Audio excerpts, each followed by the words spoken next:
kom 'n dag wanneer die Here sal roep sy kinders weg van hierdie aarde neem.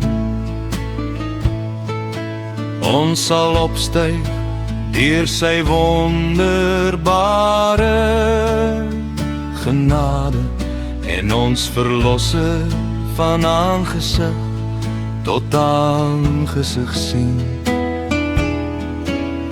Die besuin sal klink, die hemel sal juig, ons stemme sal sy heilige naam verhoog.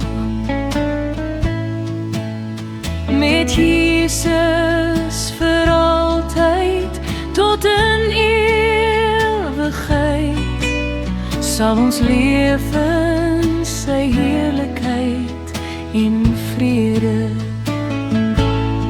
Wanneer die duisternis hier die wêreld omring en die moeilikhede al meer word,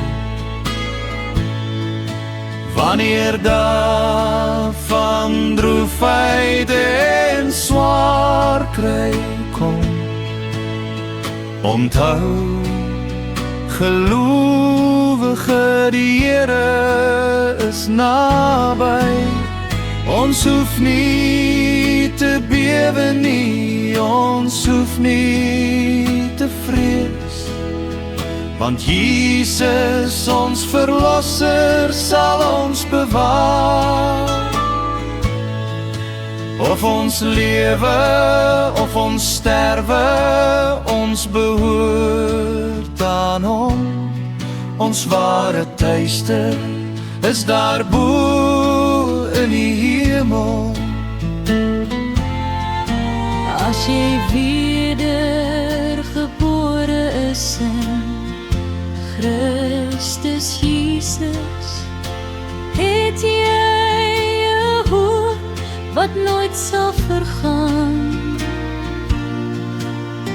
Die dood het geen oorwinning oor jou nie, want in Jesus is daar ewige lewe.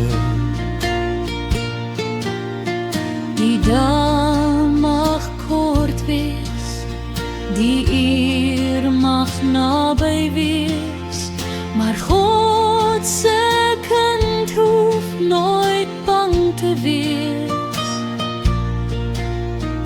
Lig jou om, jou verlossing is naby, ons heerlike verlosser kom weer. Gee jou hart aan Jesus, vertrou hom elke dag. Binnekort sal die basuin weer klink en hy sal sy kinders kom haal. Broers en susters uit elke volk en land Sal saam vergader op sy bevel. Deur alle ewigheid sal ons sy lof besing. Vir altyd saam met Jesus